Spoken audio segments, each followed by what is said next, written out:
The lunch rush at Bella Vista Bistro was in full swing when Lisa Rodriguez felt the first drops of scalding coffee splash across her pristine white apron. The ceramic mug shattered against the marble floor, sending fragments skittering beneath the nearby tables as startled diners looked up from their meals. Derek Walsh, the restaurant manager, stood towering over her with his face twisted in fury, his expensive suit somehow untouched by the chaos he had just created. Before we jump back in, tell us where you're tuning in from, and if this story touches you, make sure you're subscribed, because tomorrow, I've saved something extra special for you. You worthless piece of trash. Derek's voice boomed across the dining room, cutting through the gentle hum of conversation like a blade.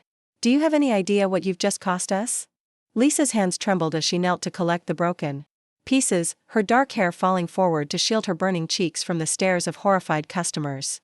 The coffee had been intended for table 12, where an elderly gentleman sat alone, quietly reading his newspaper while waiting for his meal. She had been carrying it carefully, as she always did, when Derek had deliberately bumped into her while storming past. Lisa Rodriguez had been working at Bella Vista Bistro for nearly 8 months, ever since graduating from Portland State University with a degree in social work and a mountain of student debt that felt impossible to climb. The restaurant, nestled in the heart of Portland's bustling arts district, attracted a steady stream of locals and tourists who came for the farm-to-table menu and the promise of authentic Pacific Northwest cuisine. With its exposed brick walls, Edison bulb lighting, and floor-to-ceiling windows overlooking the tree-lined street, Bella Vista had the kind of atmosphere that made people linger over their meals and leave generous tips. At least, that's how it used to be before Derek Walsh took over as manager 6 weeks ago. Derek had arrived with credentials from high-end establishments in Seattle and San Francisco, armed with cost-cutting strategies and efficiency protocols that he claimed would boost profits by 30% within the first quarter. What he actually brought was a reign of terror that had already driven away 3 experienced servers and left the remaining staff walking on eggshells during every shift. Lisa wiped down the last table in her section, her movements automatic. After months of routine, the lunch crowd had finally thinned, leaving only a handful of customers scattered throughout the dining room. Her feet ached in the cheap shoes she couldn't afford to replace, and her lower back throbbed from hours of carrying heavy trays up and down the restaurant's split-level layout. But she pushed through the discomfort, as she always did, because this job was the only thing standing between her and complete financial ruin. Table 12 is still waiting for his coffee, Katie Williams whispered as she passed by, balancing a tray loaded with dirty dishes. Katie had been Lisa's closest friend since they started working at Bella Vista together, and lately, she was the only bright spot in Lisa's increasingly difficult days. I saw Derek heading this way, and he looks ready to explode about something. Lisa nodded and hurried toward the coffee station, her pulse quickening with the familiar anxiety that Derek's presence always triggered. She had learned to read the warning signs over the past few weeks, the way his jaw clenched when he was building toward an outburst, the sharp staccato of his footsteps when he was hunting for someone to blame, the dangerous glint in his eyes when he spotted what he perceived as a mistake. The coffee machine hissed as Lisa filled a clean ceramic mug with the restaurant's signature dark roast blend. She added a small pitcher of cream and 2 sugar packets to the tray, arranging everything with the careful attention to detail that had once earned her praise from the previous manager. Now, she knew that even perfection wouldn't shield her from Derek's unpredictable wrath. As she lifted the tray and turned toward the dining room, Derek appeared in her path like a storm cloud ready to burst. His blonde hair was slicked back with expensive pomade, and his designer suit fit him perfectly, but there was something fundamentally ugly about the way he carried himself, as if he believed the world owed him deference simply because he held a position of authority. "What took you so long?" Derek demanded, stepping closer until Lisa could smell the cologne that he applied too liberally every morning. "That customer has been waiting for 15 minutes. "I'm sorry, Mr. Walsh," Lisa replied quietly, keeping her voice steady despite the tremor in her hands. "I was finishing up my other tables, and then I came straight here too. I don't want to hear your excuses," Derek cut her off, his voice rising. "You're the slowest server I've ever worked with, and frankly, I'm starting to wonder if you're cut out for this job at all." Lisa bit back the response that burned on her tongue. She couldn't afford to lose this position, no matter how much Derek made her life miserable. Her rent was due in 4 days, and she was already behind on her student loan payments. Without this job, she would be homeless within a month. "I'll get this to table 12 right away," she said instead, stepping sideways to move around him. But Derek wasn't finished. He shifted his weight, deliberately blocking her path while pretending to examine something on his clipboard. "You know what your problem is, Rodriguez? You think this job is beneath you. You walk around here with your college degree like you're better than the rest of us, but the truth is, you're just another waitress who can't hack it in the real world. The words hit Lisa like physical blows, each one designed to tear down what little confidence she had left. She had heard variations of this speech before, usually delivered when Derek was having a particularly bad day and needed someone to absorb his frustration. But today felt different. Today, there was a cruel satisfaction in his voice that made her stomach twist with dread. "That's not true," Lisa said softly, her grip tightening on the coffee tray. "I work hard, and I care about doing a good job." Derek's laugh was harsh and mocking. "Is that what you call it? Because from where I'm standing, it looks like you're coasting through your shifts and collecting a paycheck for subpar performance." The dining room had grown quiet around them, and Lisa was acutely aware of the customers who had stopped eating to watch the confrontation unfold. At table 12, the elderly gentleman folded his newspaper and looked toward them with concern etched on his weathered face. The coffee on Lisa's tray had probably grown lukewarm by now, but she couldn't move past Derek to deliver it. "Please," Lisa whispered, hating how desperate she sounded. "Just let me take this to the customer, and then we can discuss whatever issues you have with my performance." "Issues?" Derek's voice climbed another octave. "Oh, we're way past issues, sweetheart. You want to know what I think? I think you're a liability to this establishment. I think you're dragging down our service standards and costing us money every single day you walk through that door." Something cold and heavy settled in Lisa's chest as she realized where this conversation was heading. Derek wasn't just venting his frustration, he was building toward something bigger, something that would change everything. She could see it in the way he had positioned himself to ensure maximum visibility from the dining room, in the theatrical anger that seemed designed more for the audience than for her. "Mr. Walsh," she began, but he was already moving. Derek stepped forward abruptly, his shoulder slamming into Lisa's arm with enough force to send the coffee tray flying. The ceramic mug shattered against the floor, splashing hot coffee across Lisa's apron and legs. The cream pitcher bounced once before rolling under a nearby table, leaving a trail of white liquid in its wake. "Now look what you've done," Derek roared, as if the collision had been entirely her fault. "This is exactly what I'm talking about. You can't even carry a simple coffee order without making a mess." Lisa stared down at the broken pieces scattered around her feet, her mind struggling to process what had just happened. The coffee was still warm against her legs, seeping through the fabric of her black pants. Her hands shook as she knelt to begin cleaning up the mess, aware that every person in the restaurant was watching her humiliation unfold. "Don't bother," Derek snapped. "You've done enough damage already. Stand up and look at me when I'm talking to you." Lisa rose slowly, her knees unsteady beneath her. Derek's face was flushed with what appeared to be righteous anger, but she could see the cold calculation behind his eyes. This had been planned. He had been waiting for the right moment to orchestrate this exact scenario. "This is the last straw," Derek announced, his voice carrying clearly across the silent dining room. "Your constant mistakes, your attitude, your complete inability to meet the standards we expect from our staff, I've had enough. You're fired, effective immediately." The words hit Lisa like a physical blow to the chest. She felt the blood drain from her face as the full weight of his statement sank in. Fired. Just like that, her income was gone. Her health insurance, her hope of paying rent, her ability to keep her head above water, all of it evaporating in an instant.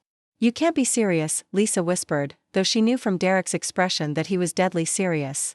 "Please, I need this job. I know I'm not perfect, but I can do better. Just give me another chance."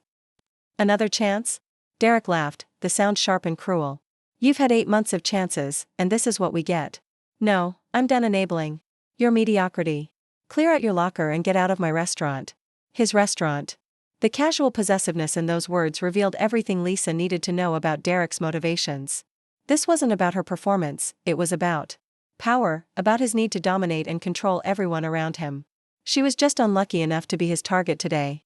"The coffee spill wasn't my fault," Lisa said, surprised by the steadiness in her own voice. "You deliberately bumped into me. Everyone saw it." Derek's eyes narrowed dangerously. "Are you calling me a liar? Because that's insubordination, and I can make sure you never work in this industry again."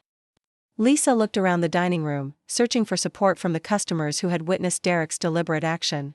But most of them had returned to their meals, unwilling to get involved in someone else's workplace drama. Only the elderly gentleman at table 12 continued to watch, his expression troubled. Katie appeared at Lisa's elbow, her face pale with shock. "Derek, you can't fire her for an accident. That's not fair." "I can fire her for whatever reason I choose," Derek replied coldly. "And if you don't like it, you're welcome to join her in the unemployment line." The threat hung in the air like a toxic cloud. Katie stepped back, her loyalty warring with her need to keep her own job. Lisa understood. Katie had her own bills to pay, her own dreams to pursue. She couldn't sacrifice herself on the altar of Lisa's misfortune. "It's okay, Katie," Lisa said quietly. "I'll be fine." But even as she spoke the words, Lisa knew they weren't true. She wouldn't be fine. Without this job, she was facing eviction, defaulted loans, and the complete collapse of the life she had been struggling to build. Derek had just destroyed everything with a few calculated words and one deliberate push. "You have 5 minutes to get your things and leave," Derek said, already turning away as if Lisa had ceased to exist. "And don't expect a reference. I'll be sure to let the other managers in the area know exactly why you're no longer employed here." Lisa walked toward the staff area on unsteady legs, her mind reeling from the sudden turn her life had taken.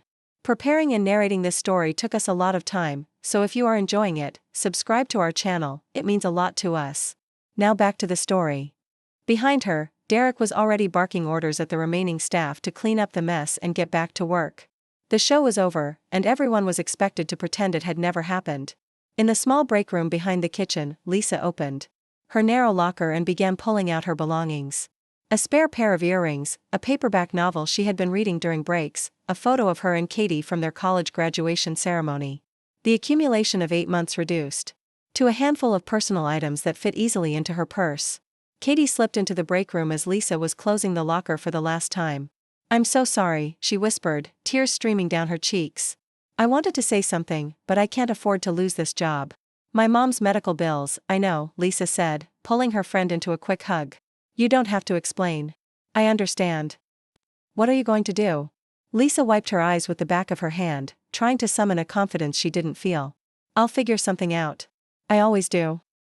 But as she walked out of Bella Vista Bistro for the last time, her legs still damp with spilled coffee and her pride in tatters, Lisa had no idea how she was going to survive the next week, let alone rebuild her shattered life.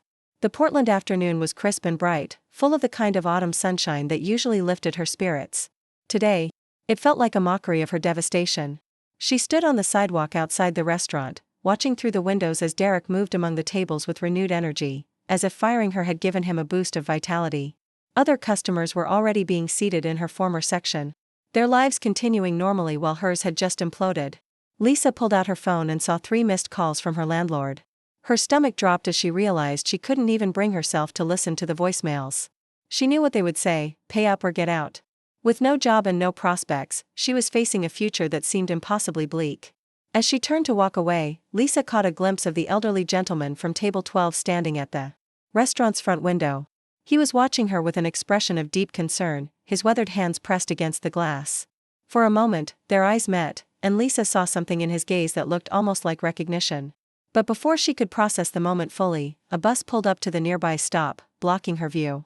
When the bus moved on, the man was gone, and Lisa was left alone on the sidewalk with nothing but uncertainty stretching out before her like an endless, dark road. Lisa's sneakers squeaked against the wet pavement as she hurried down Southeast Division Street, her breath forming small clouds in the chilly Portland morning air.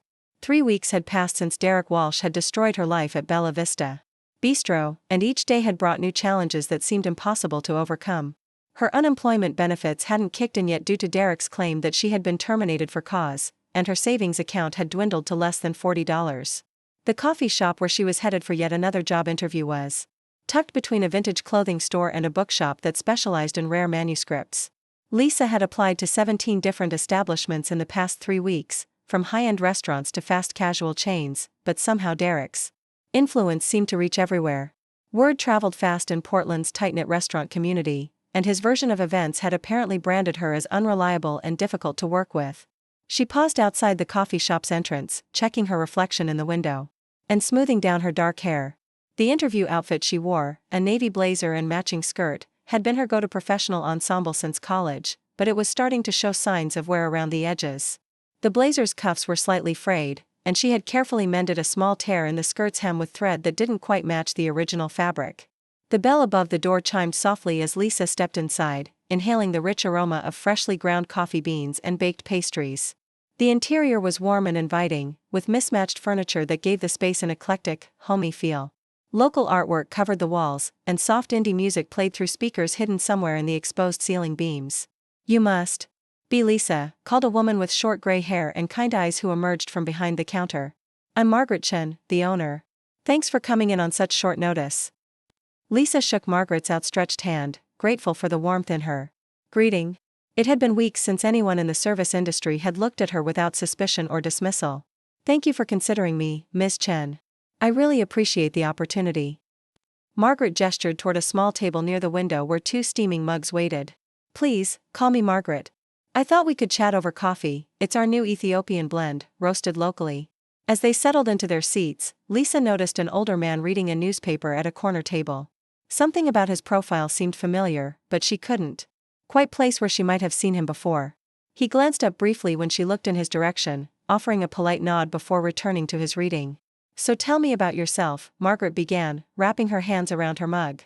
"I have to admit, your resume is impressive.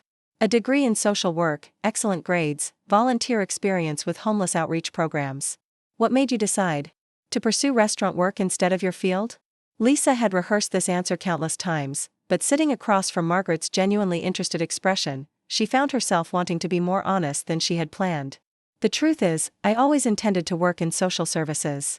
But the student loans were more overwhelming than I expected, and I needed immediate income while I looked for positions in my field. Restaurant work seemed like a good temporary solution." "And how did that work out at your last position?" The question hung in the air like a weight. Lisa had dreaded this moment in every interview, knowing that her abrupt departure from Bella Vista would require explanation. She took a sip of her coffee, buying herself a few seconds to find the right words. "Unfortunately, there were some personality conflicts with the management," Lisa said carefully. "The working environment became quite difficult, and ultimately I was let go." Margaret's expression didn't change, but Lisa could see her processing this information. "I see. And what would you say was your biggest challenge in that position?" Lisa set down her mug, her hands trembling slightly. The memory of Derek's humiliation still felt raw, even after 3 weeks. "I think my biggest challenge was maintaining my composure and professionalism in a workplace where those qualities weren't always valued or reciprocated by management." "That's a diplomatic way of putting it," Margaret observed with a slight smile. "I appreciate honesty, Lisa. The restaurant industry can be brutal, especially for young women. I've been in this business for 30 years, and I've seen plenty of managers who think intimidation is a leadership strategy." Relief flooded through Lisa's chest. Finally, someone who understood the reality of what she had endured. It was difficult to watch other staff members being treated poorly as well. "I believe everyone deserves to work in an environment where they feel respected and valued." Margaret nodded thoughtfully. "That's exactly the philosophy I try to maintain here. This place is more than just a business to me, it's a community gathering space. My customers become like family, and my employees are treated as such." The conversation continued for another 20 minutes, covering Lisa's experience with customer service, her ability to work under pressure, and her long-term goals. Margaret seemed genuinely interested in her responses, asking follow-up questions.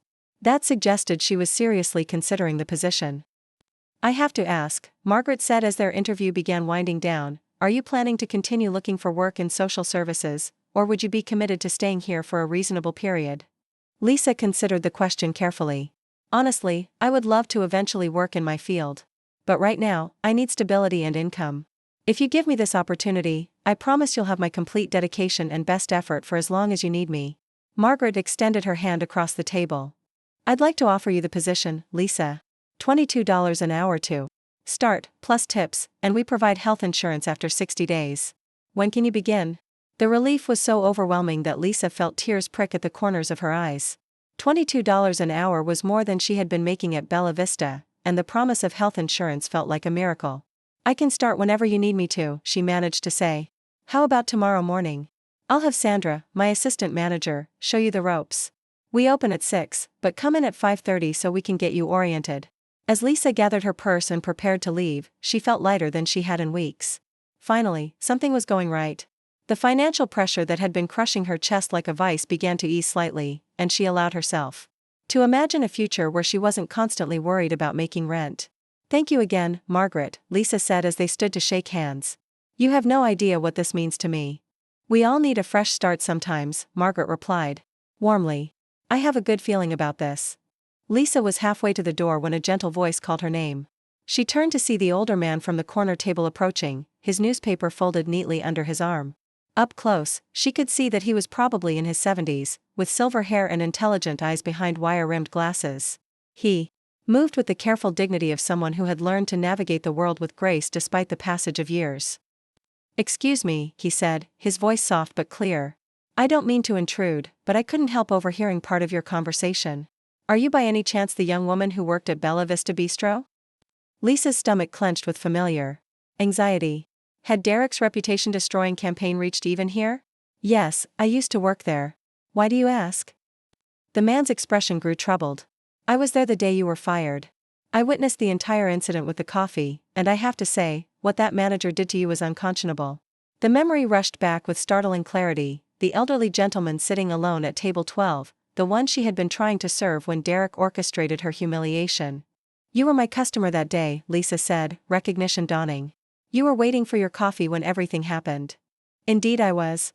And I want you to know that everyone in that restaurant could see that man deliberately bumped into you. What happened was not your fault, and the way he treated you afterward was absolutely disgraceful." Lisa felt a strange mix of validation and renewed anger. "Thank you for saying that. It's been difficult, knowing that people witnessed what happened but no one spoke up." The man's eyes filled with regret. "I'm ashamed to say I didn't intervene. In the moment, though I should have. I've been thinking about that incident ever since, wondering what became of you. May I ask your name?" "Lisa Rodriguez," she replied, still processing the surreal nature of this encounter. "I'm David Chen," he said, extending a weathered hand. "And I owe you an apology, Lisa. I should have stood up for you that day instead of sitting there like a coward."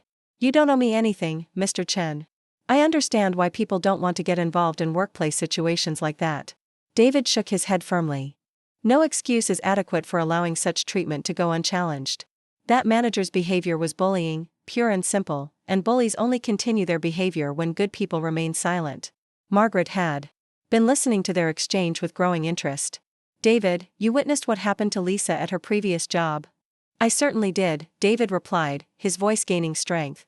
"And if anyone ever questions this young woman's character or work ethic, they can speak to me directly. What I saw that day was a dedicated employee being scapegoated by an abusive manager who seemed to take pleasure in humiliating his staff." Lisa felt tears threatening again, but this time they were tears of gratitude rather than despair. For weeks, she had carried the weight of Derek's accusations, wondering if perhaps there had been some truth to his criticisms. Having someone validate her experience felt like a heavy burden being lifted from her shoulders. "Thank you," she whispered. "You have no idea how much it means to hear you say that." David's expression softened. "My dear, you handled yourself with remarkable dignity in an impossible situation. That takes real strength of character." Margaret looked between them with growing understanding. "David, you're one of our regulars here. You've been coming in every morning for what, 2 years now?" "Nearly 3, David confirmed with a smile. "This place has become an essential part of my daily routine. Margaret runs an establishment where people are treated with respect, something that seems to be increasingly rare in today's world." "Well then," Margaret said, clapping her hands together, "it sounds like Lisa is going to fit right in here. David, you'll have to let me know how she's doing once she starts tomorrow." "I would be delighted to," David replied. "In fact, I suspect you're going to find that Lisa is exactly the kind of employee who makes a business better simply by being part of it." As the three of them stood near the coffee shop's entrance, Lisa marveled at the unexpected turn her morning had taken. She had walked in desperate for any job that would keep her afloat, and she was leaving not only employed but validated by a witness to her humiliation who had sought her out to set the record straight. "Mr. Chen," Lisa said as they prepared to part ways, "would you mind if I asked what you do for work? I don't want to pry, but you seem to have such insight into workplace dynamics." David chuckled softly. "I'm retired now, but I spent most of my career in business development and real estate. I've seen my share of good managers and bad ones, and I've learned to recognize the difference fairly quickly." "Well, I'm grateful that our paths crossed again," Lisa said sincerely. "Your words today mean more to me than you could possibly know. The pleasure is entirely mine, my dear. I look forward to seeing you here tomorrow morning. I have a feeling this is going to be a much better chapter for you." As Lisa walked home through the tree-lined streets of southeast Portland, she felt something she hadn't experienced in weeks: hope. The crisp autumn air no longer felt harsh against her skin, and the golden light filtering through the maple leaves seemed to promise better days ahead. Her phone buzzed with a text message from Katie, who had been checking on her regularly since the incident at Bella Vista. "How did the interview go? I'm crossing my fingers for you." Lisa stopped walking and typed back quickly, "I got the job. Starting tomorrow. And you'll never believe who was there, the customer from table 12 who saw everything that happened with Derek." Her phone rang immediately. "What? Are you serious?" What did he say? He basically confirmed that Derek deliberately caused the whole thing, Lisa explained, unable to keep the excitement out of her voice. He said everyone could see it wasn't my fault, and he apologized for not speaking up at the time. Oh. My God, Lisa. That's incredible. Do you think you would be willing to talk to other people? Because Derek's been telling everyone his version of what happened, and it's been making things really difficult for those of us still working here. Lisa paused, considering the implications. I don't know. He seemed pretty upset about what he witnessed, but I'm not sure if he'd want to get more involved. Why, what's been happening? Derek's gotten worse since you left, Katie said, her voice dropping to a whisper. He fired Marcus last week for basically nothing, and he's been making everyone's shifts miserable. Some of the customers have started complaining about the atmosphere, but Mr. Russo hasn't been around much to see what's really going on. Lisa felt a familiar anger building in her chest. Anthony Russo, the restaurant's owner, had always seemed like a decent man during the few interactions she'd had with him. If he knew what Derek was really doing to his staff and his business, surely he would intervene. Katie, I have to ask you something, and you don't have to answer if it makes you uncomfortable. Would you be willing to document what Derek is doing? Maybe keep notes about incidents, or find other staff members who would be willing to speak up. There was a long pause on the other end of the line. I've actually been thinking about that, Katie finally admitted. Some of us have been talking, and we're all pretty fed up. The problem is, we're scared of retaliation. I understand completely. Don't do anything that could jeopardize your job. But if you ever decide you want to take action, you might have an ally in Mr. Chen. He seemed really bothered by what he witnessed. What's his full name? I want to look him up, see if there's anything online about him. David Chen. He said he worked in business development and real estate, but he's retired now. Seems like a genuinely decent person. I'll do some research. And Lisa? I'm so happy things are turning around for you. You deserve better than what Derek put you through. After hanging up, Lisa continued her walk home with a new sense of purpose beginning to form in her mind. Getting the job at Margaret's coffee shop had solved her immediate financial crisis, but the conversation with David Chen had awakened something else, a desire to ensure that what happened to her didn't happen to others. Derek Walsh was still out there, still terrorizing employees and destroying lives with his toxic management style. The fact that he had faced no consequences for his behavior only emboldened him to continue. But now Lisa had an ally who had witnessed his misconduct firsthand, and possibly a growing network of current employees who were ready to speak truth to power. As she climbed the stairs to her small apartment, Lisa felt a determination she hadn't experienced since her college days working with advocacy groups. She had been trained to help people navigate difficult systems and fight for justice in impossible situations. Maybe it was time to put those skills to use on her own behalf, and on behalf of everyone else who had suffered under Derek's reign of terror. The next chapter of her life was beginning, and for the first time in weeks, Lisa Rodriguez felt ready to fight back. Lisa arrived at Margaret's coffee shop at 5:20 the next morning, 10 minutes early and buzzing with nervous energy. The Portland streets were still quiet except for the occasional jogger and the distant hum of early commuter traffic. Through the shop's large windows, she could see warm light spilling across the hardwood floors and Margaret moving efficiently behind the counter, preparing for the day ahead. The bell chimed softly as Lisa entered, and Margaret looked up with a welcoming smile. Right on time. I love that in an employee.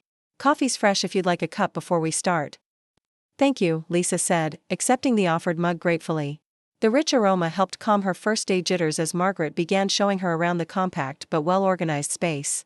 The next hour passed quickly as Lisa learned the shop's systems, the vintage espresso machine that required a gentle touch, the point-of-sale system that tracked both sales and inventory, the carefully curated selection of locally sourced pastries and sandwiches. Margaret's approach to training was patient and thorough, and Lisa found herself relaxing into the familiar rhythm of customer service work. The morning regulars start arriving around 6:15, Margaret explained as she demonstrated the proper milk steaming technique. Most of them have standing orders, so you'll pick up their preferences quickly. They're good people, artists, writers, small business owners from the neighborhood. They appreciate consistency and genuine friendliness. As if summoned by her words, the bell chimed and David Chen stepped through the door, precisely at 6:15. He wore a charcoal wool coat over dark slacks, and his silver hair was neatly combed despite the early hour. His eyes found Lisa immediately, and his face lit up with genuine pleasure.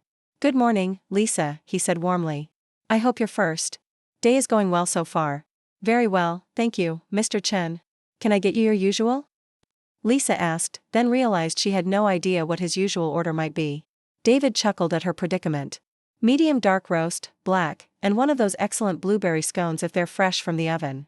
Coming right up, Lisa replied, grateful for Margaret's thorough orientation as she moved confidently to fulfill the order. As she prepared David's coffee, Lisa couldn't help but notice how different this interaction felt compared to her experiences at Bella Vista. Here, there was no underlying tension, no fear of making a mistake that would trigger an explosive response. Margaret watched approvingly as Lisa worked, occasionally offering gentle suggestions but never criticism. Perfect, David said as Lisa handed him his order. Margaret, you found yourself an excellent addition to the team. I had a good feeling about Lisa from the moment she walked in, Margaret replied. Sometimes you just know when someone's going to fit in perfectly. David settled into his usual corner table with his newspaper, and over the next hour, Lisa met a steady stream of morning regulars. There was Elena, a graphic designer who ordered an elaborate oat milk latte with lavender syrup, Tom, a retired teacher who preferred simple black coffee and always bought an extra pastry to share with whoever looked like they might need it, and Sarah, a young mother who juggled a toddler while ordering a large cappuccino that she clearly needed to function. Each interaction felt natural and unhurried, a stark contrast to the high-pressure environment Derek had created at Bella Vista. Lisa found herself genuinely enjoying the work, taking pleasure in remembering customers' preferences and engaging in brief conversations that brightened both their mornings and her own. Around 8:30, as the initial rush was winding down, David approached the counter again. Lisa, I wonder if I might have a word with you when you have a moment? Nothing urgent, but I have something I'd like to discuss. Of course, Lisa said, glancing at Margaret, who nodded encouragingly. I can take a quick break now if that works. They settled at a quiet table near the back of the shop, away from the few remaining morning customers. David's expression had grown more serious, and Lisa felt a flutter of anxiety in her chest. Had she misread his supportiveness the day before? I've been thinking quite a bit about our conversation yesterday, David began, his voice low and thoughtful. Particularly about the situation at Bella Vista and the manager who treated you so poorly. Mr. Walsh, Lisa said, the name leaving a bitter taste in her mouth. What about him? I've done some research, David continued, pulling out his phone and scrolling through what appeared to be news articles. It seems Derek Walsh has quite a history of workplace harassment and hostile management practices. He was terminated from his previous position in Seattle under similar circumstances, though the restaurant chose not to pursue legal action. Lisa's eyes widened as she absorbed this information. How did you find all this out? I have some connections in the restaurant industry, David said carefully. When someone's behavior bothers me as much as his did, I tend to dig a little deeper. What I found was disturbing but not surprising. He turned his phone toward Lisa, showing her a series of online reviews and forum posts that painted a picture of Derek's toxic management style spanning multiple establishments. Former employees described verbal abuse, deliberate humiliation, and a pattern of targeting vulnerable workers who were least likely to fight back. This is exactly what he did to me, Lisa said, her voice barely above a whisper. And according to my friend Katie, he's gotten even worse since I left. David's expression darkened. That's unfortunately typical behavior for people like him. Without consequences, they escalate their abuse because they believe they're untouchable. Lisa studied David's face, noting the intensity behind his wire-rimmed glasses. Mr. Chen, can I ask why you're so interested in this? I mean, I'm grateful for your support, but you don't really know me. David was quiet for a long moment, seeming to weigh his words carefully. You're right to ask. The truth is, what I witnessed at Bella Vista reminded me of some very difficult experiences from my own past. I once worked for someone who used similar tactics to control and intimidate his employees, and I know firsthand how devastating that kind of treatment can be. What happened? This was many years ago, when I was just starting out in real estate development. My boss was what people now recognize as a classic workplace bully, someone who used fear and humiliation to maintain control. I watched good people quit, saw talented individuals have their confidence systematically destroyed, and I did nothing to stop it because I was afraid for my own job. David's hands tightened around his coffee mug as he continued. Eventually, he turned his attention to me. The harassment became so severe that I developed stress-related health problems and came close to leaving the industry entirely. It was only when several of us finally banded together and filed formal complaints that anything changed. What was the outcome? He was ultimately fired, but not before he had destroyed several careers and caused immeasurable psychological damage to his staff. The experience taught me that silence in the face of abuse is complicity, and I've regretted my inaction ever since. Lisa felt a deep respect growing for this man who was brave enough to share such a personal and painful experience. That must have been incredibly difficult. It was, but it also taught me valuable lessons about standing up for what's right, even when it's uncomfortable or risky. David leaned forward, his gaze intense. Lisa, I believe that Derek Walsh represents the same kind of toxic leadership that nearly destroyed my career all those years ago. And I think together, we might be able to prevent him from continuing to harm others. What are you suggesting? David pulled out a business card and placed it on the table between them. Lisa picked it up and read, David Chen, CEO, Pacific Northwest Development Group. Her eyes widened as she recognized the name. It was one of the largest real estate development firms in the Pacific Northwest, responsible for several major projects throughout Portland and Seattle. You're the David Chen, Lisa said, her voice filled with amazement. I had no idea. I prefer to keep a low profile in my retirement, David said with a modest smile. But yes, I built that company over the course of 40 years, and it taught me a great deal about effective leadership versus destructive management practices. Lisa stared at the business card, her mind racing. Mr. Chen, why didn't you tell me this yesterday? Because I wanted you to trust me based on my character, not my business credentials. What matters isn't my success or wealth, it's whether I'm willing to use whatever influence I have to prevent good people from being destroyed by workplace bullies. The weight of this revelation settled over Lisa like a warm blanket. David Chen wasn't just a sympathetic witness to her humiliation, he was someone with the resources and connections to actually do something about Derek's behavior. What did you have in mind? Lisa asked, though part of her was almost afraid. To hope. I've been thinking about this quite seriously, David said, his tone becoming more businesslike. Bella Vista Bistro is located in a building that I own through one of my development partnerships. The lease agreement includes specific clauses about maintaining professional standards and creating a positive business environment. Lisa's heart began to race. You're Derek's landlord? Indirectly, yes. And more importantly, I have relationships with several major restaurant groups in the city who might be very interested in taking over a prime location if the current management proves to be unsuitable. Are you saying you could get Derek fired? David held up a hand. I'm saying that if we can document a pattern of harassment and hostile workplace practices, there are avenues for addressing the situation through proper channels. But it would require courage from current employees to come forward with their experiences. Lisa thought immediately of Katie and the other servers who were still trapped under Derek's reign of terror. My friend mentioned that several employees have been talking about the situation. They're scared of retaliation, but they're also fed up with being treated so poorly. That's exactly what I hoped to hear, David said, his eyes brightening. Would you be willing to serve as a liaison?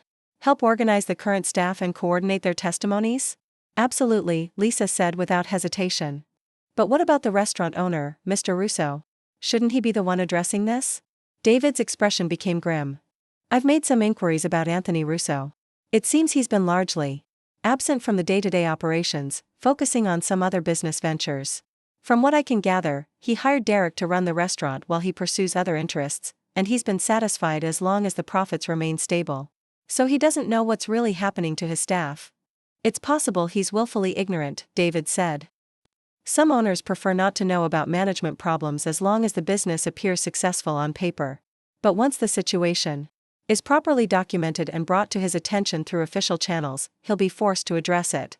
Lisa felt a surge of determination that reminded her of her college days organizing student advocacy campaigns. What's our first step? We need to gather detailed testimonies from current employees who are willing to go on record about Derek's behavior.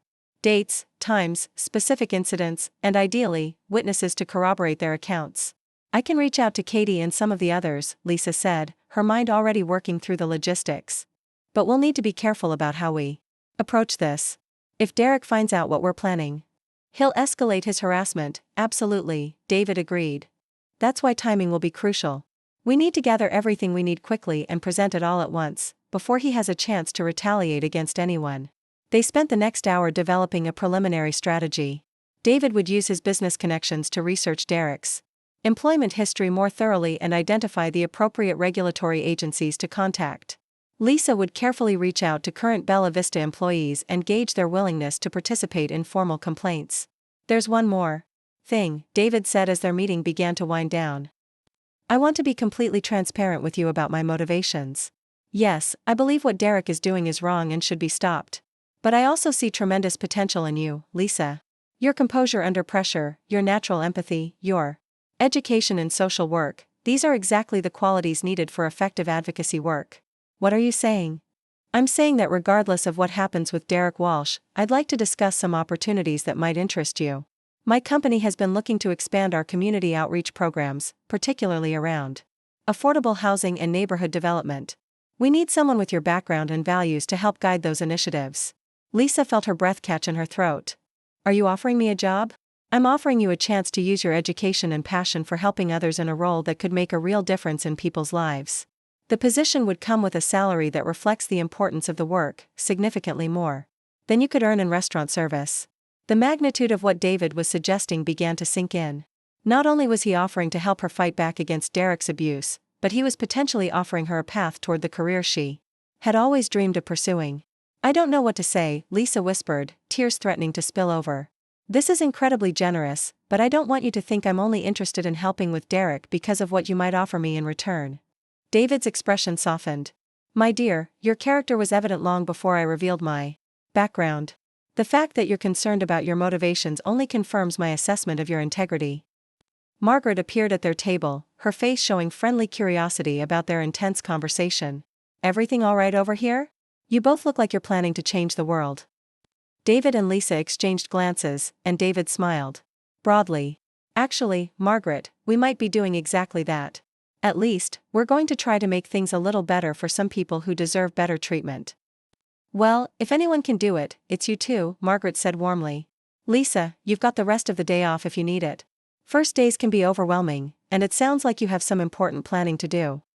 As David gathered his things to leave, he handed Lisa a second business card.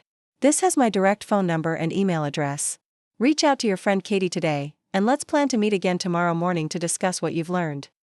Mr. Chen, Lisa said as he stood to go.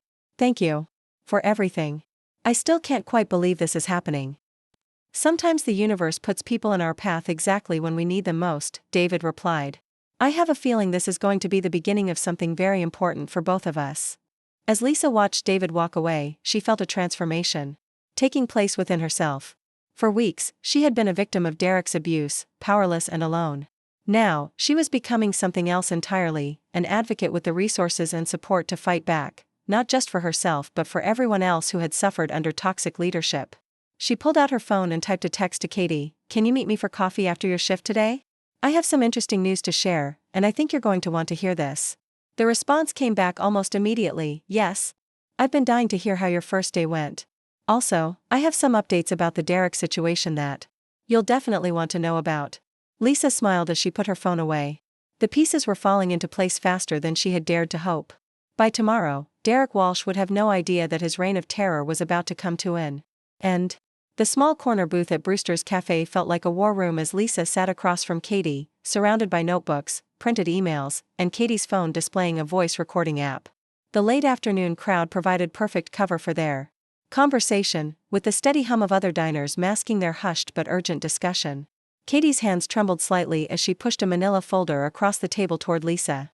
I've been documenting everything for the past 2 weeks, she said, her voice barely above a whisper. Every incident, every inappropriate comment, every time Derek humiliated someone in front of customers. It's worse than you probably remember. Lisa opened the folder and felt her stomach clench as she read through Katie's meticulous notes. The entries painted a picture of escalating abuse that had grown significantly worse since Lisa's departure. Derek seemed to have interpreted his successful firing of Lisa as permission to intensify his hostile management style. October 15th, Lisa read aloud from one entry. Derek screamed at Marcus for 5 minutes in front of a full dining room because a customer complained their steak was overcooked. Called him worthless and a disgrace to the industry. Customer at table 7 asked to speak with someone else because they were uncomfortable witnessing the verbal abuse. Katie nodded grimly. That was the night Marcus quit. He didn't even finish his shift, just walked out during the dinner rush. Derek told everyone the next day that Marcus had abandoned his responsibilities and used it as an excuse to threaten the rest of us about job security. Lisa flipped through more pages, each entry more disturbing than the last. Derek had apparently begun implementing what he called performance improvement protocols that included public dress downs, impossible task assignments designed to set employees up for failure, and a point system that penalized staff for infractions as minor as taking bathroom breaks that lasted longer than 3 minutes. Katie, this is beyond workplace harassment, Lisa said, her social work training kicking in as she analyzed the documented patterns. This is systematic psychological abuse. Derek is using textbook intimidation tactics. I know, Katie replied, her eyes filling with tears. And the worst part is, some of the newer employees think this is normal. They don't realize how toxic the environment has become because they've never worked anywhere else. Lisa thought about David Chen's business card in her purse and felt a surge of hope. What if I told you there might be a way to stop this? Someone with real influence who's willing to help us document everything and present it to the right people? Katie's eyes widened. Are you serious? Who? Lisa glanced around to ensure they weren't being overheard, then leaned forward. Do you remember the customer from table 12? The elderly man who was there the day Derek fired me? Vaguely. He seemed upset about what happened. His name is David Chen, and he's the CEO of Pacific Northwest Development Group. More importantly, he owns the building where Bella Vista operates. Katie's mouth fell open. He's Derek's landlord? In a way, yes. And he's offered to help us build a case against Derek's management practices. But we need current employees who are willing to go on record with their experiences. Katie was quiet for a long moment, processing this information. How many people would we need? As many as possible, but David thinks even 3 or 4. Detailed testimonies from current staff would be enough to force action. Especially if we can document how Derek's behavior is affecting the restaurant's reputation and customer satisfaction. I can think of at least 6 people who would probably participate, Katie said slowly. Jenny from the kitchen has been keeping her own notes because Derek's been making her shifts impossible. And both Alex and Carmen have talked about quitting because of the hostile environment. Lisa pulled out her own notebook and began writing down names. What about witnesses? Customers who have seen Derek's behavior? There have been several complaints to the host stand about Derek's treatment of staff. Usually people ask if they can speak to the owner because they're so uncomfortable with what they've witnessed. Perfect. David mentioned that customer. Complaints about management behavior would strengthen any formal case we build. Katie leaned back in her chair, a mixture of hope and fear playing across her features. Lisa, I want to do this, but I'm terrified. What if Derek finds out before we're ready? What if he fires all of us and then denies everything?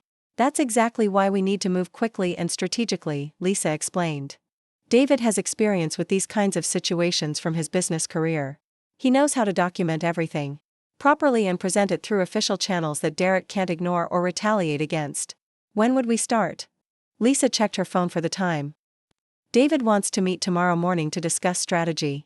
Would you be able to join us? I think it would help if he could hear directly from someone who's currently experiencing Derek's abuse. Katie nodded slowly. I work the early shift tomorrow, but I could meet you guys around 10:30. Perfect. And Katie, we need to be extremely careful about how we approach the other employees. Derek has probably created an atmosphere where people are afraid to trust each other. You're right about that, Katie said bitterly. He's been encouraging people to report on each other's violations of his policies. It's like he's trying to turn us against each other. Lisa felt her anger building as she imagined Derek systematically destroying the camaraderie that had once existed among the Bella Vista staff. That's another classic tactic of abusive managers. Create division so people are too focused on protecting themselves to band together against the real problem. They spent the next hour developing a careful plan for approaching potential allies. Katie would reach out to Jenny, Alex, and Carmen individually, explaining that there might be an opportunity to address Derek's behavior through proper channels. Lisa would prepare a more detailed summary of Derek's documented harassment patterns to present to David. There's something else, Katie said as they prepared to leave. Mr. Russo came in yesterday for the first time in weeks. Derek was on his best behavior while the owner was there, but I could tell Mr. Russo sensed something was off. He kept asking customers if everything was satisfactory with their service. What was his impression? Hard to say. He spent most of his time in the office going over financial reports with Derek. But when he was leaving, he pulled me aside and asked if everything was running smoothly with the staff. It felt like he was fishing for information. Lisa considered this development. Maybe he's already getting feedback about Derek from other sources. That could work in our favor if we time this right. As they gathered their materials and prepared to leave the cafe, Katie grabbed Lisa's arm. I have to ask, what's in this for David Chen? I mean, it's amazing that he's willing to help, but why would a successful CEO get involved in a restaurant harassment case? Lisa had been wondering the same thing, and David's explanation about his own past experiences had only partially answered her questions. He says it's because he witnessed workplace abuse early in his career and regrets not speaking up. But I think there's more to it than that. Like what?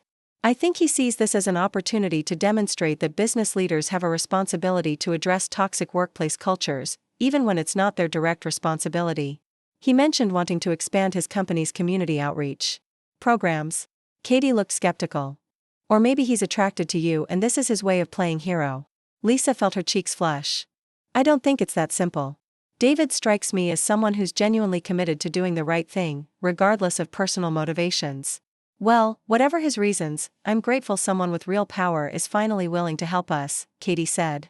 I just hope we can pull this off before Derek destroys anyone else. That evening, Lisa sat in her small apartment carefully transcribing Katie's documentation into a more organized format. She created a timeline of incidents, categorized the various types of harassment, and cross-referenced customer complaints with staff experiences. Her social work training had taught her how to present evidence in ways that would be compelling to authorities, and she applied those skills now with methodical precision. As she worked, Lisa's phone buzzed with text messages from Katie, who was discreetly reaching out to their former colleagues. The responses were encouraging. Jenny was definitely interested in participating, Alex wanted to hear more details, and Carmen had apparently been hoping someone would organize resistance to Derek's reign of terror. Around 9 o'clock, Lisa's phone rang with an unknown number. She answered cautiously, half expecting it to be Derek somehow learning about their plans. Lisa, this is David Chen. I hope I'm not calling too late. Not at all, Mr. Chen. I was just finishing up some preparation for our meeting tomorrow. Excellent. I wanted to let you know that I've been making some inquiries through my business contacts, and the situation at Bella Vista is apparently more serious than we initially realized. Lisa felt her pulse quicken. What do you mean? I spoke with someone at the Oregon Bureau of Labor and Industries today. It seems they've received 2 formal complaints about Derek Walsh's management practices in the past month. They've been waiting for additional corroborating evidence before launching an official investigation. 2 complaints? From Bella Vista employees? One from a former employee, presumably Marcus, based on the timing, and one from a customer who witnessed staff harassment and felt compelled to report it. The Bureau is very interested in receiving additional documentation. Lisa set down her pen, her mind racing with the implications. So we're not starting from scratch. There's already an official paper trail. Exactly. Which means our efforts could provide the final pieces of evidence needed to trigger formal action against Derek.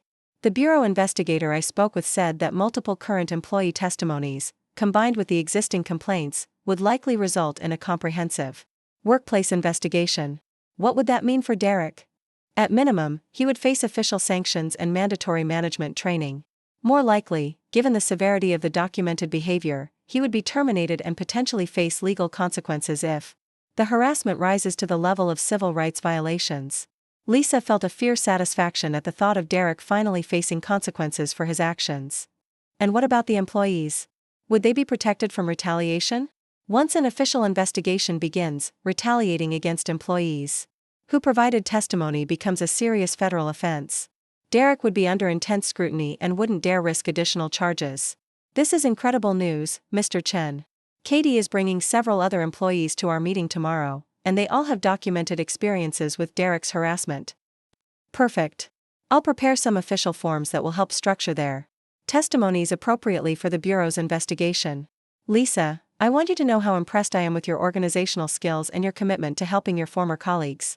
They don't deserve to be treated the way Derek has been treating them. No one does. Which brings me to another topic I wanted to discuss. I meant what I said yesterday about the position with my company. Regardless of what happens with Derek Walsh, I'd like to formally offer you a role as Community Outreach Coordinator with Pacific Northwest Development Group. Lisa's breath caught in her throat. Mr. Chen, I don't know what to say. The position would involve working with neighborhood organizations to ensure our development projects benefit existing communities rather than displacing them. You'd also help coordinate our affordable housing initiatives and our partnerships with local nonprofits. It's exactly the kind of work you were trained for in your social work program. What would the salary be? Lisa asked, hardly daring to hope. $65,000 to start, with full benefits and opportunities for advancement based on performance. You'd also have a budget for community programming and the authority to make real decisions about how we engage with the neighborhoods where we work. Lisa felt tears welling up in her eyes. $65,000 was more than double what she had been making at Bella Vista, and the work itself sounded like everything she had dreamed of pursuing when she chose social work as her major. I accept, she said without hesitation. And thank you, Mr. Chen. This opportunity means more to me than you could possibly know. The pleasure is entirely mine, Lisa. I have a feeling you're going to bring fresh perspectives and genuine passion to our community work. When can you start? Whenever you need me to. How about next Monday? That will give us time to wrap up the Derek Walsh situation and transition you into your new role properly. After hanging up, Lisa sat in her quiet apartment feeling as though her entire world had shifted on its axis. Just 4 weeks ago, she had been a struggling waitress living paycheck to paycheck, humiliated and fired by an abusive manager. Now she was about to start a career in her chosen field, working for a company that shared her values and offered her the chance to make a real difference in people's lives. But first, she had one more battle to fight. Derek Walsh had terrorized his last employee, and tomorrow morning, Lisa was going to help ensure he faced the consequences of his toxic leadership once and for all. She opened her laptop and began drafting an email to Katie with updates about David's conversation with the Labor Bureau. The subject line read, "Tomorrow changes everything." The morning light streamed through the windows of Margaret's coffee shop as Lisa arranged the documents on the large table they had reserved for their meeting. David Chen sat beside her, reviewing the formal complaint forms he had printed from the Oregon Bureau of Labor and Industry's website. The atmosphere was charged with anticipation as they waited for Katie and the other Bella Vista employees to arrive. At exactly 10:30, the bell chimed and Katie entered with 3 other people trailing behind her. Lisa recognized Jenny Martinez, a soft-spoken cook who had always been kind to everyone despite working in the high-stress kitchen environment. Alex Thompson, a server who had started at Bella Vista just 2 months before Derek's arrival, looked nervous but determined. Carmen Valdez, who had been with the restaurant for over a year, carried herself with the quiet strength of someone who had endured enough abuse and was ready to fight back. David stood and greeted each person warmly, his professional demeanor putting them at ease as they settled around the table.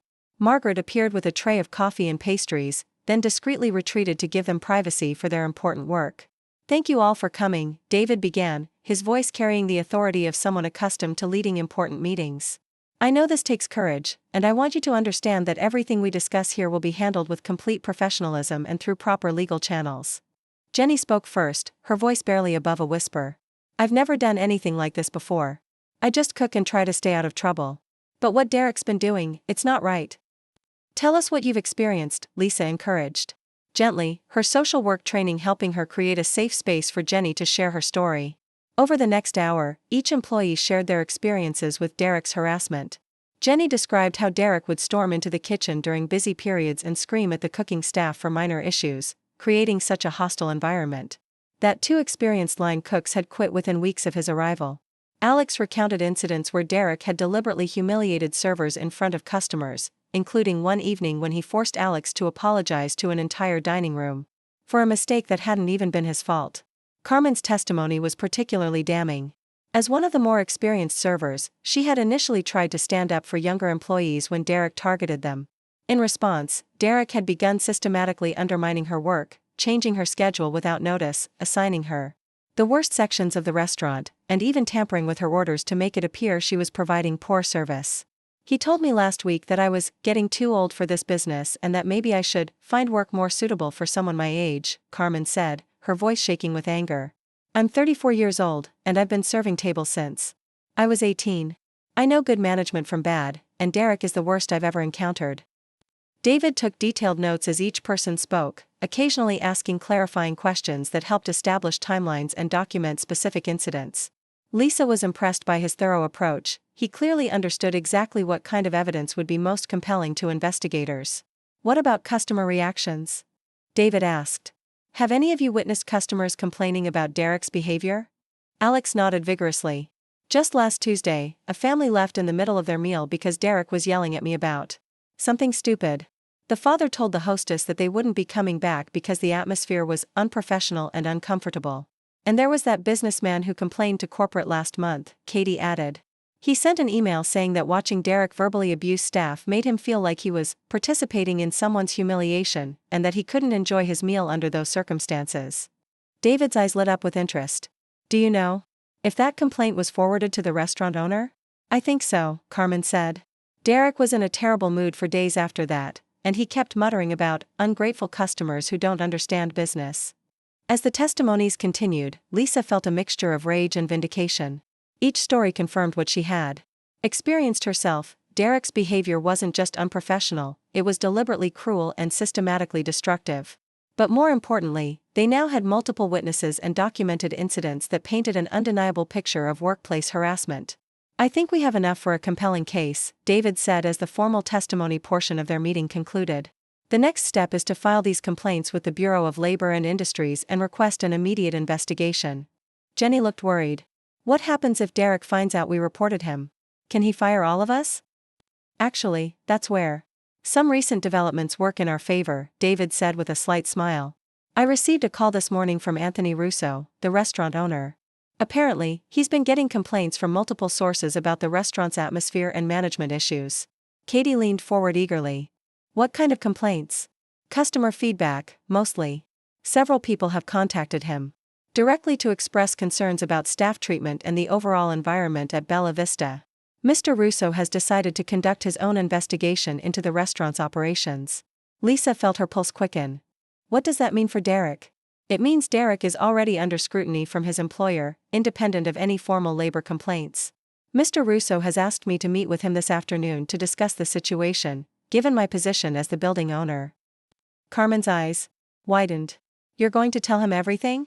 "I'm going to present him with documented evidence of systematic workplace harassment and explain how it's affecting his business reputation and customer satisfaction. I'm also going to recommend that he terminate Derek's employment immediately." "What if he doesn't listen?" Alex asked nervously. David's expression grew more serious. "If Mr. Russo chooses not to address the situation voluntarily, then the Bureau of Labor and Industries will handle it through official channels. Either way, Derek's reign of terror is coming to an end." The group spent another 30 minutes organizing their documentation and preparing the formal complaints for submission. David explained the investigation process and assured everyone that they would be protected from retaliation once the official complaints were filed. As the meeting began to wind down, Lisa's phone buzzed with a text message. She glanced at it and felt her stomach drop. The message was from an unknown number, but the content made the sender's identity clear. "I know what you're up to, and I won't let you destroy my career. Back off, or you'll regret it." Lisa showed the message to David, whose expression immediately hardened. "This is exactly the kind of intimidation tactic I expected Derek might try. Forward this to me immediately, it's evidence of retaliation and witness intimidation." Katie looked at the message and paled. "How did he get your number?" "Probably from my old employee file," Lisa said, though the thought of Derek having access to her personal information made her skin crawl. "The question is, how does he know what we're doing?" Carmen shifted uncomfortably in her seat. "I think I might know. Yesterday after our shift, Derek was asking strange questions about whether any of us had been in contact with former employees. He seemed particularly interested in whether you had reached out to anyone, Lisa. Someone might have mentioned seeing us together," Jenny added quietly. "The restaurant community in Portland is pretty small, and people talk." David stood up, his business demeanor shifting into something more protective and determined. "This actually works in our favor. Derek's threatening behavior provides additional evidence of his poor judgment and abusive management style. I'm going to contact Mr. Russo immediately and request an emergency meeting." "What should we do in the meantime?" Katie asked. "Go to work as normal, but document everything Derek says or does. If he makes any additional threats or retaliatory moves, contact me immediately." David handed out business cards with his direct number. "And remember, once I speak with Mr. Russo this afternoon, Derek's position will likely become untenable very quickly." As the group prepared to disperse, David pulled Lisa aside. "Are you comfortable with how quickly this is moving? I know it must feel overwhelming." Lisa thought about the threatening text message, about her former colleagues who were still trapped under Derek's abuse, and about the new career opportunity that David had offered her. "I'm ready for this to be over," she said firmly. "Derek has hurt too many good people, and it's time for him to face consequences." "Good. I'll call you after my meeting with Mr. Russo. I have a feeling today is going to bring some very satisfying developments." Lisa spent the afternoon at Margaret's coffee shop, helping with the lunch rush while trying to stay distracted from thoughts of what was happening at Bella Vista. Margaret, who had overheard parts of their morning meeting, was supportive and encouraging, frequently checking in to see how Lisa was handling the stress. Around 3 o'clock, Lisa's phone rang with David's number. She stepped outside to take the call, her heart pounding with anticipation. "Lisa, it's over," David said. Without preamble, his voice filled with satisfaction. "Derek Walsh is no longer employed by Bella Vista Bistro." "What happened?" Anthony Russo was far more receptive than I expected. It turns out he's been receiving complaints about Derek for weeks but hadn't realized the scope of the problem. When I presented him with our documentation and explained the potential legal liability he was facing, he made the decision immediately. Lisa felt a surge of relief so powerful it nearly brought her to her knees. Just like that? Just like that. Mr. Russo called Derek into his office around 2 o'clock and terminated him effective immediately. Derek apparently tried to argue and make excuses, but Mr. Russo had already made up his mind. How did Derek react? According to Mr. Russo, Derek became belligerent and threatened legal action. But when Mr. Russo mentioned the Bureau of Labor and Industries complaints and the documented harassment incidents, Derek apparently realized his position was indefensible. What about the other employees? Are they safe? Absolutely. Mr. Russo has asked the assistant manager to take over temporarily while he searches for a new manager. He's also implemented new policies to prevent harassment and create better communication channels between staff and ownership. Lisa wiped away tears she hadn't realized were falling. I can't believe it's actually over. There's more, David continued, his voice warm with pleasure. Mr. Russo specifically asked me to convey his apologies to you for what you endured under Derek's management. He's also offering you your job back with a promotion to shift supervisor and a significant pay increase. Lisa felt a complex mix of emotions at this unexpected development. Part of her was vindicated by the offer, proof that her firing had been unjustified. But another part of her was already looking forward to her new career with David's company. That's incredibly generous of him, Lisa said. But I think my future lies elsewhere now. I was hoping you'd say that, David replied with obvious satisfaction. Your new office is ready whenever you want to see it. That evening, Lisa met Katie and the other Bella Vista employees at a small celebration dinner at a restaurant across town. The mood was jubilant as they processed the rapid turn of events that had freed them from Derek's tyranny. I still can't believe he's actually gone, Jenny said, her voice filled with wonder. For months, it felt like he was this unstoppable force that was just going to make our lives miserable forever. The best part was watching him clean out his office, Alex added with evident glee. He kept looking around like he expected someone to tell him it was all a mistake. Carmen raised her glass of wine. To Lisa, for having the courage to fight back when the rest of us were too scared to try. To David Chen, for using his influence to help people he barely knew, Katie added. And to all of us, for proving that standing together can defeat even the worst bullies, Lisa concluded. As they clinked glasses, Lisa reflected on the remarkable journey that had brought her to this moment. For weeks ago, she had been a victim of workplace abuse, humiliated and financially desperate. Tonight, she was surrounded by friends who had successfully fought back against their oppressor, and tomorrow she would begin a career that could make a real difference in her community. The following Monday morning, Lisa walked into the sleek offices of Pacific Northwest Development Group wearing a new business suit and carrying a sense of purpose she hadn't felt since college. David met her in the lobby and personally escorted her to her new office, which overlooked the Portland skyline and came equipped with everything she would need to launch the company's expanded community outreach programs. Welcome to your new life, David said as they stood at the floor-to-ceiling windows. I have a feeling you're going to accomplish incredible things here. Lisa thought about Derek Walsh, who was probably at home updating his resume and trying to figure out how to explain his abrupt departure to future employers. She thought about her former colleagues at Bella Vista, who were reportedly thriving under new management that treated them with dignity and respect. Most of all, she thought about the young woman who had donated her blood to save a stranger, never imagining that act of kindness would eventually lead to justice, career fulfillment, and a chance to help others in ways she had only dreamed of. Sometimes the universe did put people in each other's paths exactly when they needed them most. And sometimes, standing up for what was right really did lead to extraordinary transformations that changed everything. Up next, you've got 2 more standout stories right on your screen. If this one hit the mark, you won't want to pass these up. Just click and check them out.